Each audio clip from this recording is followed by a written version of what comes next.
You're in the kitchen, exhausted after a long day. Suddenly, a loud shatter echoes through the room. Your kid just dropped your favorite ceramic mug. You don't yell, you don't hit them. You just stand there, close your eyes, and let out a long, heavy sigh.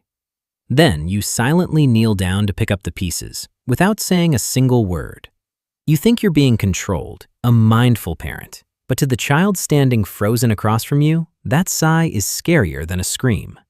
In that moment, they don't see a graceful mother. They see themselves as a nuisance, occupying the very last shred of your patience. This is where the unspoken rule is written. My existence is a burden, and I am only loved when I cause zero trouble. Welcome to the place where connection begins to rot, in silence.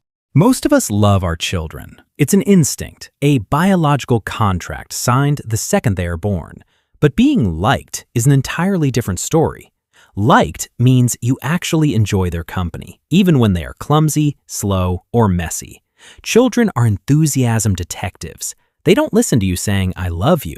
They look at your eyes the moment they walk into the room. In psychology, this relates to sociometer theory. A child's self-esteem doesn't come from empty praise. It reflects the level of desirability they feel from their parents. When a child believes they are merely being tolerated instead of welcomed, their nervous system shifts into a self-protection mode. There is a type of absence that hurts the most, being physically present but mentally checked out. Think about the moment your child wants to show you a scribbled drawing. You nod. "That's nice, honey." But your eyes never leave your phone screen.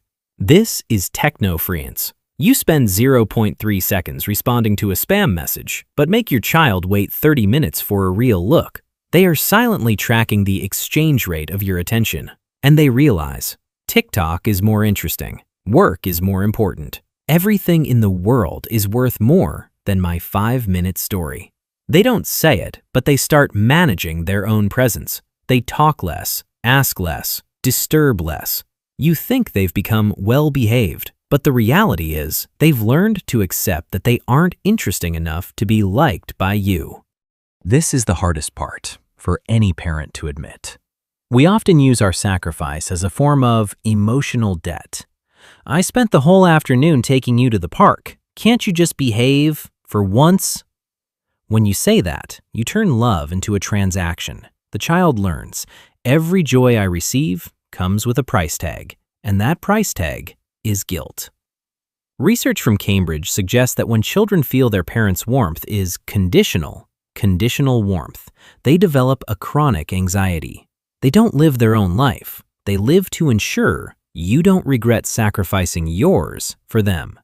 They smile so you feel happy. They strive for high grades so your sacrifice feels worth it. But deep down, they feel like an uninvited guest in your busy life. Liking a child doesn't mean you have to endure every bad joke or long Minecraft story. It means you love the real human version behind the behavior. Try expertise reversal. Don't teach them, let them teach you. Explain to me why this game is so important to you. When you become their student, you send the most powerful signal. Your knowledge has value. You are worth getting to know. Notice the weird celebrations. Don't just praise the straight A's. Praise the way they patiently built a pillow fort, or the way they tried to convince their sibling to eat vegetables. You are telling them, I like the way your brain works, not just the results you bring home. The difference between an adult who calls their parents regularly and one who only visits on mandatory holidays lies in this very moment.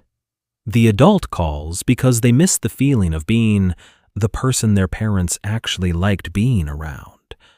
The other visits out of obligation, the contract you signed on their birth certificate.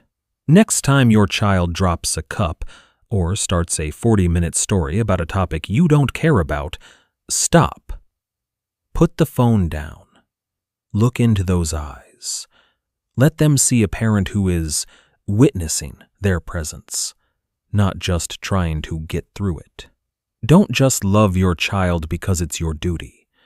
Choose to like them because it's the greatest gift you can give to their self-worth.